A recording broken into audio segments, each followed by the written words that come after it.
Hello, everyone, and welcome to another episode of Blackhawks Roundtable presented by the Hockey Writers. I'm your host, Brooke LoFurno, joined by my colleagues, Gail Kauchak and Hunter Crowther.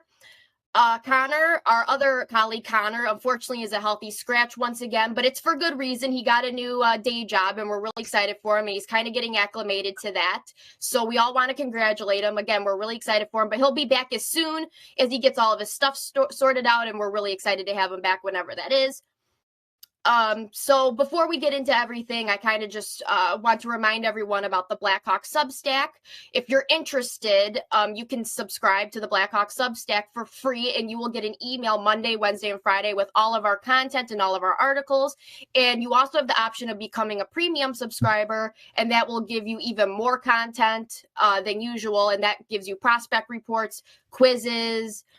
We have weekly shows and prospect reports coming your way. So we're all kind of putting that together still. And if you want to join the fam, it's really fun. And we appreciate all the support. So if you're interested in that, the link will be in the description below. So you don't have to worry about that. And also be sure to follow all of us on Twitter. That's where we're the most active. We tweet all game days. That's where you find all of our articles. We'd love to hear from you guys. So yeah, whatever. Again, all of those information will be in the description below. Okay. So we got a lot to get into today. I think we had an emergency group chat where we're like, guys, we have a lot to talk about here. There's just a lot going on with the Blackhawks lately. So they currently have a record of 6-13-0, which is last place in the Central Division and 31st in the league. So it really has not been very pretty, and we have not been having a lot of fun lately. And obviously Thanksgiving was just not a very happy Thanksgiving for them. They had a really bad loss to the Columbus Blue Jackets, 7-3. Then it was announced on Thanksgiving that Taylor Hall was out for the season with an ACL injury. But then they came back and they had a great win against the Toronto Maple Leafs, 4-3 in overtime, which was probably their best performance, I think, of the season. It was just so much fun, so much action. And then, unfortunately, they were not able to sustain that, and they lost to St. Louis 4-2. And besides all that, there's even more roster announcements going on. And like I said, there's just a lot to talk about. So we have to get right into this. So I want to start off by talking about Kyle Davidson's press conference. He spoke to the media on November 25th. And I think all of us were waiting for him to speak because, like I said, there's a lot going on right now. Obviously, Corey Perry, he announced Corey Perry will be away from the team for the foreseeable future.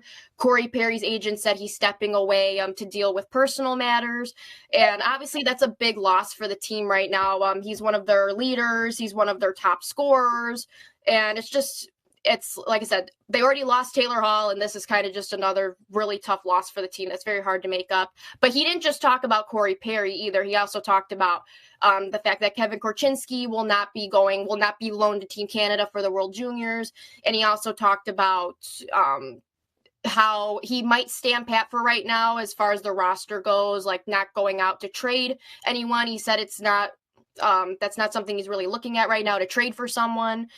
So yeah, like I said, lots going on, but obviously we have to start with Corey Perry here before anything else. So let's kind of just have a conversation about what we kind of think about just the whole Corey Perry situation, him being gone, kind of the impact of everything, and kind of how we're all seeing everything right now. So Hunter, I'm going to start with you.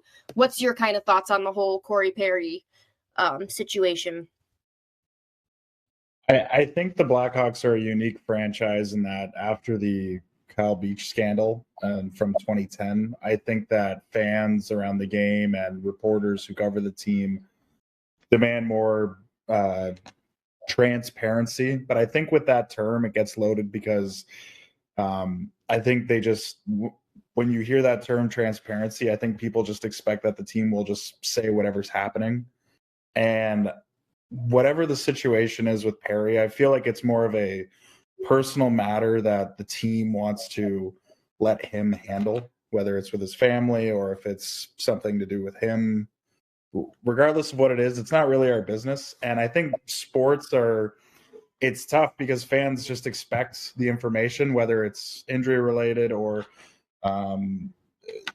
regardless of what it is. I think fans just have an assumption of knowledge. And because of the situation that the Blackhawks have been in the past, it seems like the team is hiding something.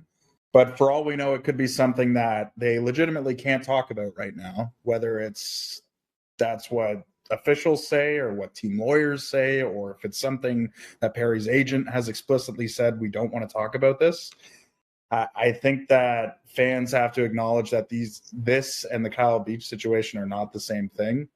And whatever's going on, it's really none of our damn business. And I think that's unfortunate because what happens on social media is people speculate and they make up rumors and innuendos. And I think it does nothing but cause detriment to the club.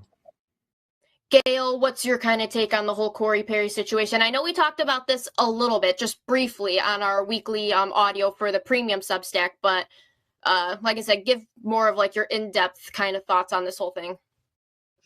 Well, I just want to stress that it's kudos to Kyle Davidson for having that press conference and not just leaving Luke Richardson. I think that kind of needed to be done. Secondly, I'm just going to say the same basically as Hunter said. We don't know what's going on. So just screaming for transparency. I don't think we need to do that at this point because we have no idea what's happening. And finally, people are talking about how it's contradictory what Perry's agent said and what the Blackhawks are saying, but basically it's not. You guys, Perry has stepped away, right? And no matter whose decision it was, of course the agent is going to spin it positively for his client. So I just think it's all. We don't need to be talking about it. We can let's talk about the team. I want to talk about the team and how they're doing.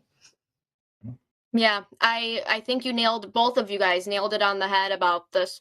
At this point, he stepped away, and that's really all there is to know. And I just wrote an article on this about how there is a gray area with matters like this with athletes, because on one hand, fans pay player salaries. They're the ones that really drive the NHL. So of course, by that nature, it's normal to want to know what's going on because people pay to see players like him play. So, of course, on that account, it makes sense. The speculation and the curiosity makes sense, right? But also players have a right to privacy. And like you guys said, we don't know anything. So it's not worth just, speculating about it. It's not worth just harping on it. All we know is he stepped away, and all we can do is allow the situation to resolve itself and give Perry and the organization the privacy and respect and understanding for now. Like I said, the situation will have a resolution at some point. It's just not right now. So that's all we can do. Hope for the best. We really, truly hope for the best for Perry. It is concerning, but we just hope for the best, and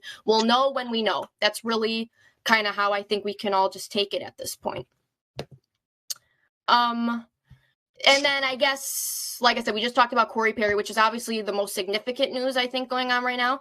But also Taylor Hall being out for the season is really significant, I think, for the team. He was brought in to be a really big factor on the top six. And he also is one of the leaders in the room and one of the players helping team development and everything else. And it's really kind of just a gut punch that, it's the second game into the season he got hurt. And it's so unfortunate. It's like I said, a gut punch, and you just feel for him. Like on a personal level, it's just, you feel gutted for him, to be honest with you. And he was doing really well in the games that he did play. And that's what makes it even more just a gut punch.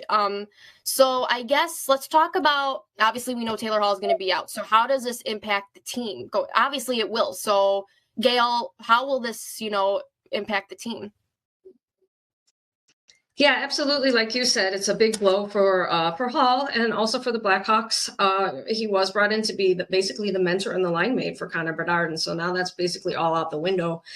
With him gone, they've had to adjust. They went to what they're kind of calling the kid line of Lucas Reichel, Bedard, and Philip Kurashev. But we've already found out just from the last game that this isn't really working. Nick Foligno was actually put back up on that line in the third period against the Blues. So it's definitely a blow to the top six, to the structure and the balance. And if they don't add anyone, like it sounds like Davidson is not planning on trying to add anybody from his press conference, it's definitely going to affect the talent in the lineup for the rest of the season. Hunter, how do you think Taylor Hall's absence, just affects this lineup? Well, I just want to say quickly, like it actually, as an observer of the team, it breaks my heart that he's gone for the year. I listen to every interview of his going into the season, and it's very seldom you hear players who have term left on their contracts sound that motivated to be joining a team and to feel like this is a fresh opportunity.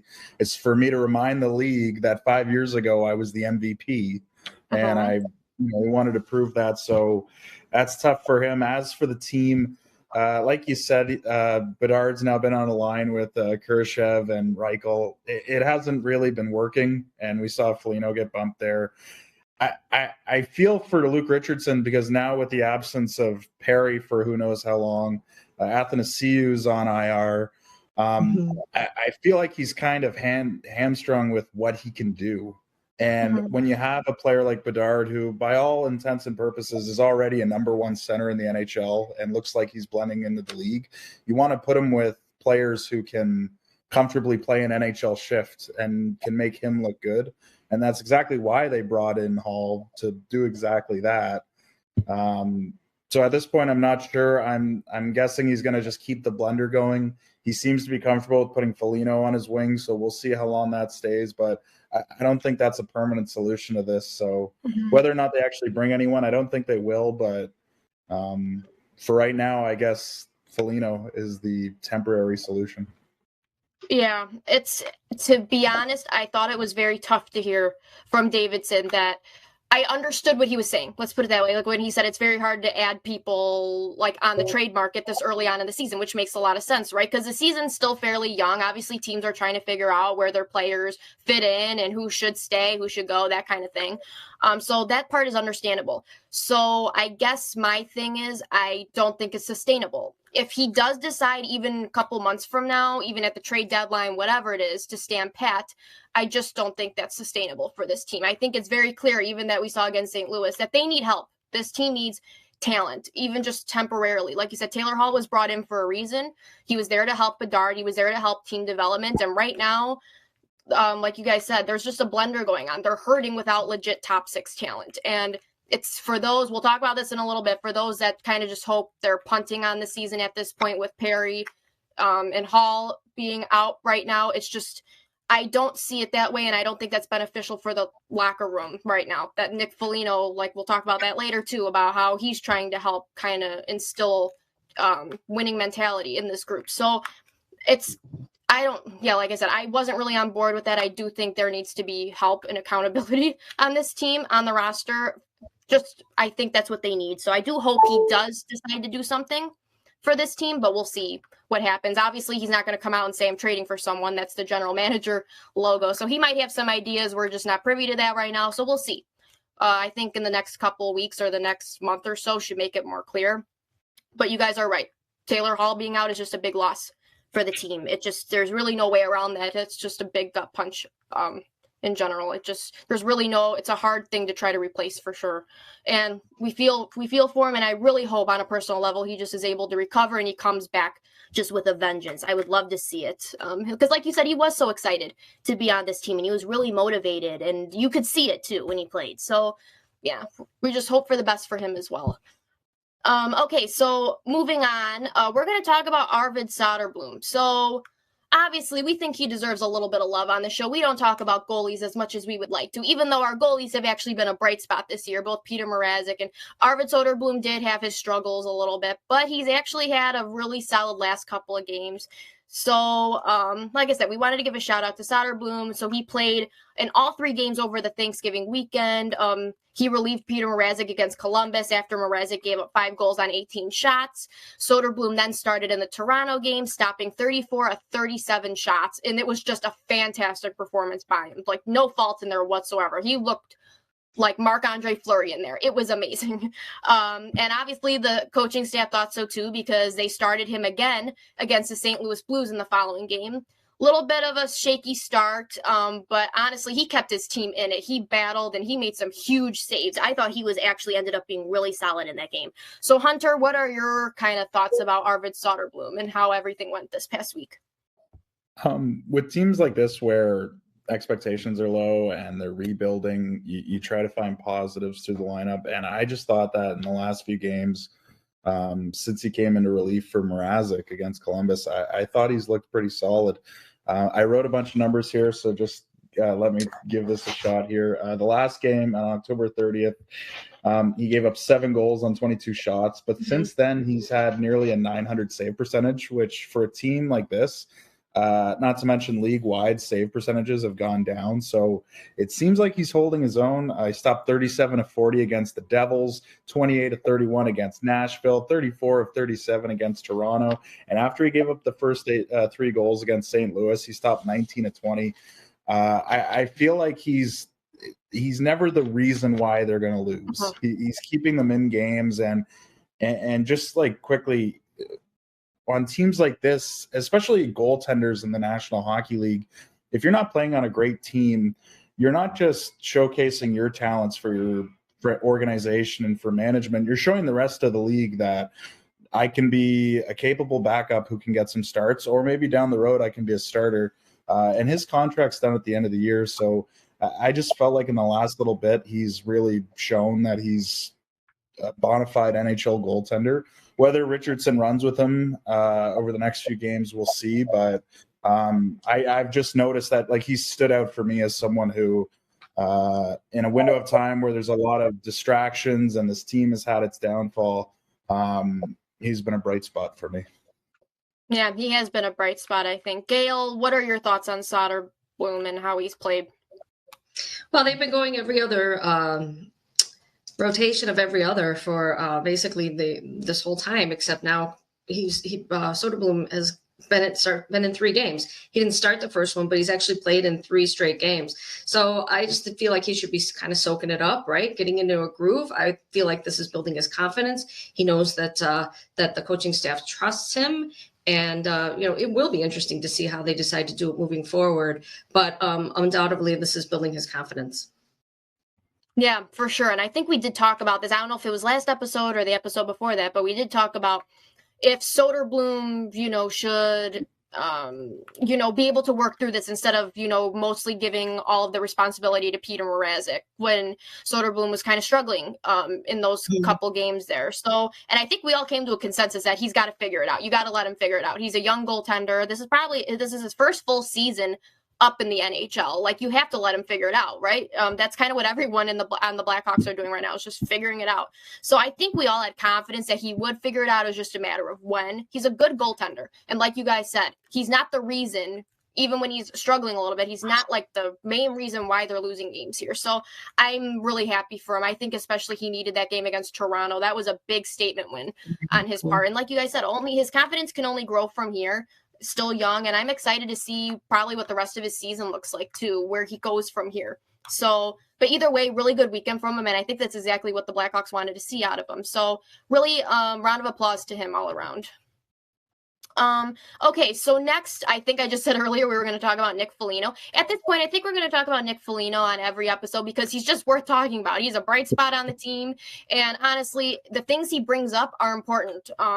Obviously, like I said, I think I said on Twitter that I want Nick Foligno to narrate my life when he retires, because he just has a way of explaining things in depth, like in ways you understand and ways that are important and needed. And it's fun to hear him talk, to be honest with you, because it's refreshing to hear just actual explanations and just not a bunch of cliches. And that's what leaders do. So anyways, the Blackhawks had a players-only meeting after losing 4-2 to the New Jersey Devils on November 5th. And after their loss to the St. Louis Blues yesterday, a similar meeting took place. And as I just said, Nick Foligno spoke to the press afterwards, and that's when I said I wanted him to narrate my life. And I think most people would agree with that. But he had some really good messages to the team. So, Gail, I'm going to let you take this away. What was his overall message in the press conference there? Well, first, I just want to say that Nick Foligno has just really stepped up, right? Like you said, we talk about him every episode. I think that we can really consider him the de facto captain at this point, which is really impressive because he might not even be on the team around after this season. So basically, his message really hasn't changed. He stressed that the team's inconsistencies are unacceptable. They have to find a way to work together, find ways to win. He's demanding a commitment from everyone towards this common goal. And having people like that in the dressing room is really helping. It's helping the young players from becoming too complacent or even just kind of getting used to losing. So he's essentially being a player's coach that's pounding in the same things that Richardson preaches, right? The culture and the identity of the team, and trying to instill that winning mentality when it's really hard with these young guys and when they're losing a lot, right? So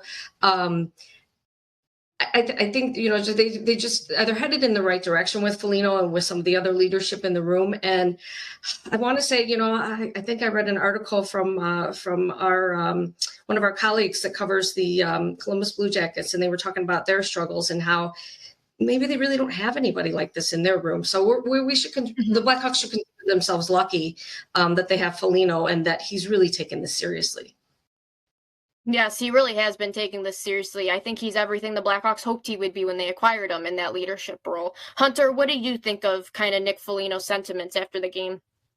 Just echoing everything that Gail said. This is his 17th year in the league, so he's seen it all. He knows the struggles of being on a bad losing streak, and he knows not to get too low or to get too high when you're winning or losing. And I think that's why the team paid a premium for a guy like him or Perry in the offseason, where it felt like an overpayment of, I think it's $4 million for each of them on 1-year deals.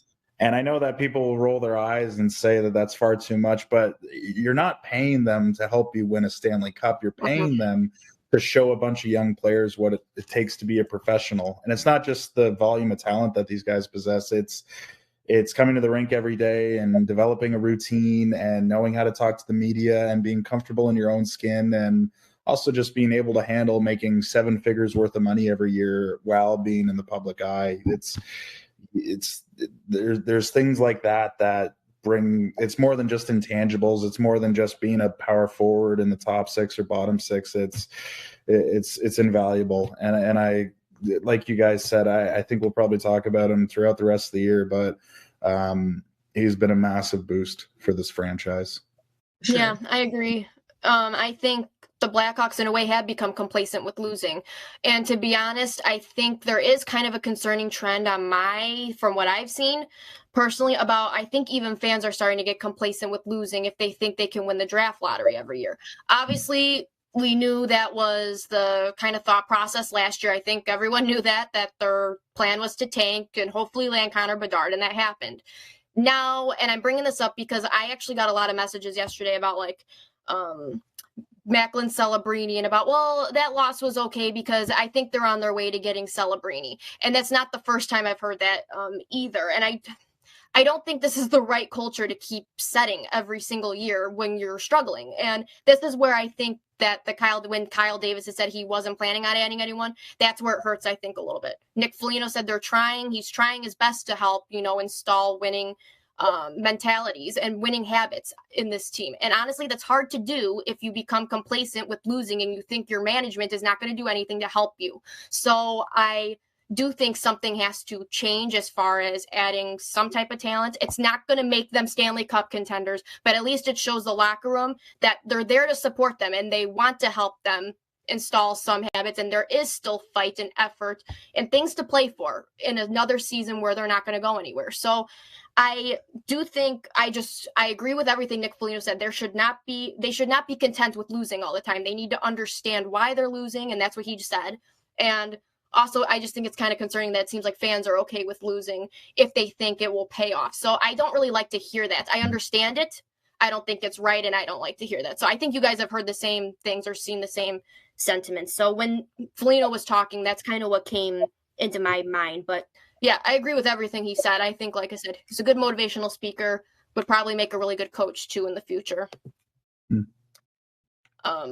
Okay, so we are now at the part of the shootout round, a part of our show where obviously quick fire questions and answers, but sometimes we like to talk, and that's okay because we have a lot of fun doing this, and it's a lot of fun to talk about these things. So, okay, you guys ready for the shootout? Yes. Bring it. Surprisingly, the Blackhawks have not been in a shootout this year. I thought maybe they would against Toronto, but yeah, that'll be an interesting time when they actually do go to a shootout this year. Anyway, so point is we'll just keep doing it until the Blackhawks do. So very quickly, first question of the shootout. Who's a player that stood out to you this past week? Hunter? For me, it's Ryan Donato. I thought that he looked strong in the last 2 games. I thought that the whole bottom 6 really played well in the last 2. The fancy stats and Corsi and Fenwick, Donato's was near the top for both games. I thought that he's making strong passes out of his own end. He's getting chances towards the other team's net. And I'd like to see him. I think he's comfortable in the bottom 6 role, but if Richardson isn't liking some shifts from players in the top 6, I think it'd be okay to rotate him every once in a while on the wing. Yeah, I agree. Gail, who's your player standout?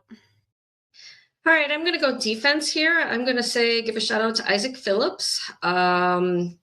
It just goes to show you kind of what an awesome pipeline on defense that they have, right? Like we've been really impressed with Alex Vlasic, Kevin Korchinski, Wyatt Kaiser, and now you got Isaac Phillips coming in. And he's suited up for the last 6 games, averaging over 15 minutes of ice time. He's on the 3rd pairing with Kaiser. He's looked strong on the puck, and, he just keeps his play simple and direct.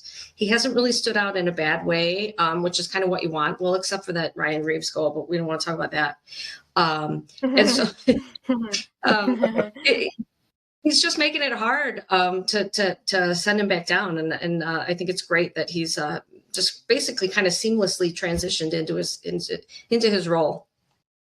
Yes, I agree. I think Donato they should probably work on shuffling him more, because that's what he's done a lot in his career, and he does well in that position. And then with Isaac Phillips, I said this yesterday too, I think on Twitter, about just like how he plays a game with such ease. Like you don't look at him and it's not like a chaotic experience ever, but he just thinks the game simply. It's just like see puck, get puck, shoot puck, get pucks to net. And he also defends really well on top of it. So honestly, it's refreshing to see. And I do like players that play a chaotic but successful game, because obviously it's entertaining, but there is such an ease about Phillips that makes it just really fun to watch. But I'm going to say Jason Dickinson. I did not have him being the 3rd best scorer on the Blackhawks right now and 2nd in goals. I really did not expect that. I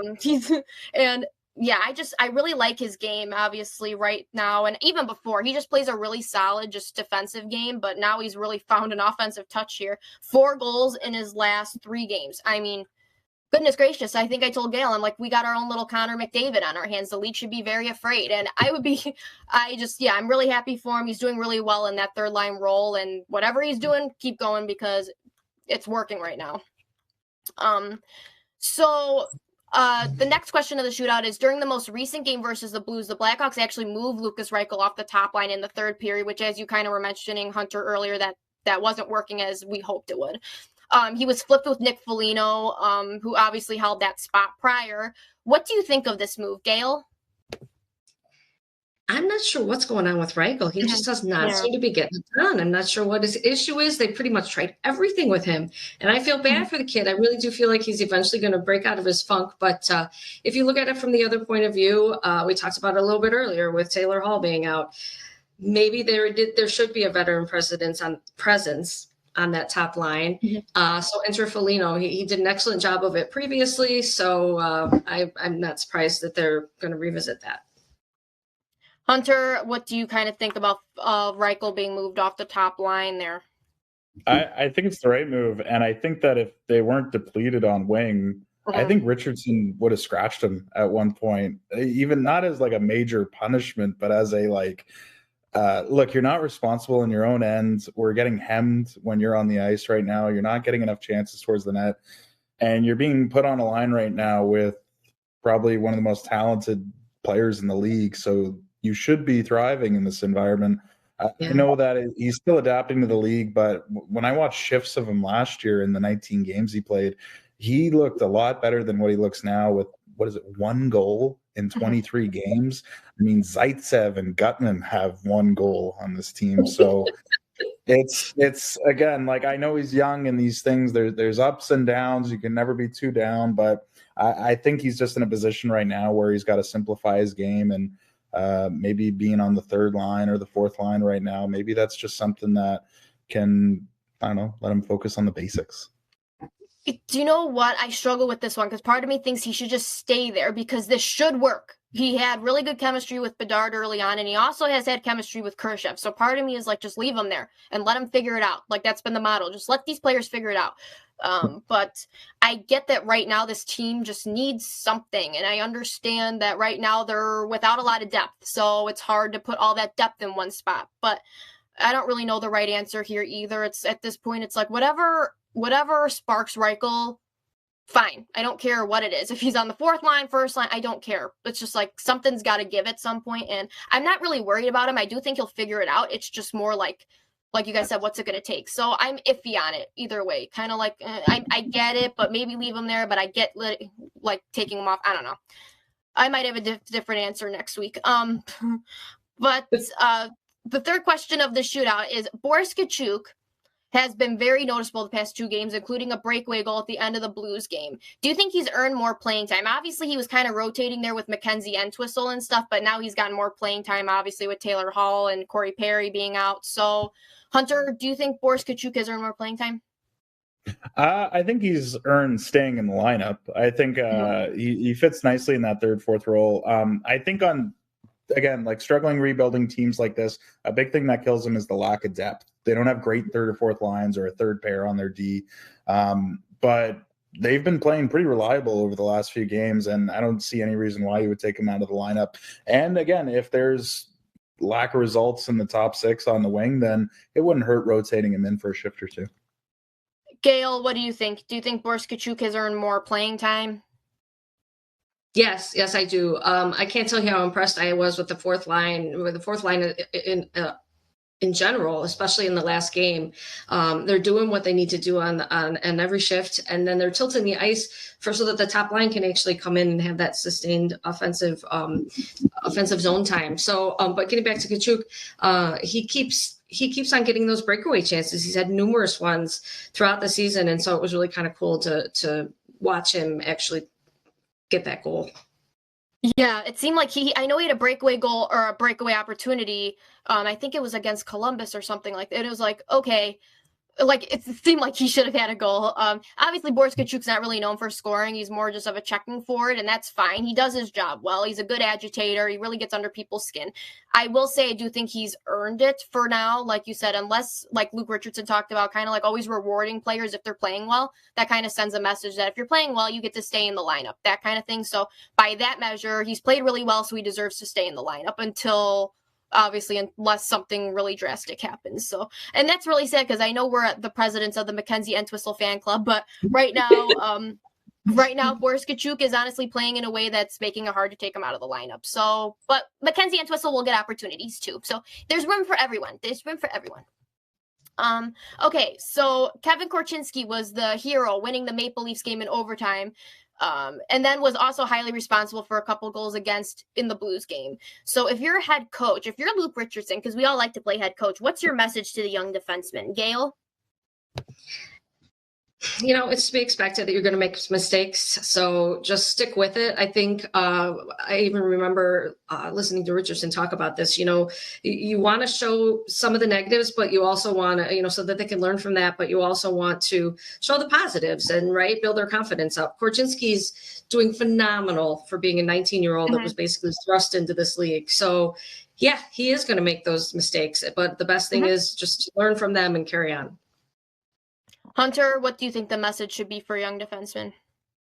Same thing. I believe it was Ben Pope of the Sun-Times who wrote a story on like how Korchinski and the coaching staff are working through his development, and the coaching staff we talk about transparency, them being bluntly honest, like, you're going to make mistakes. You're getting big minutes in the NHL.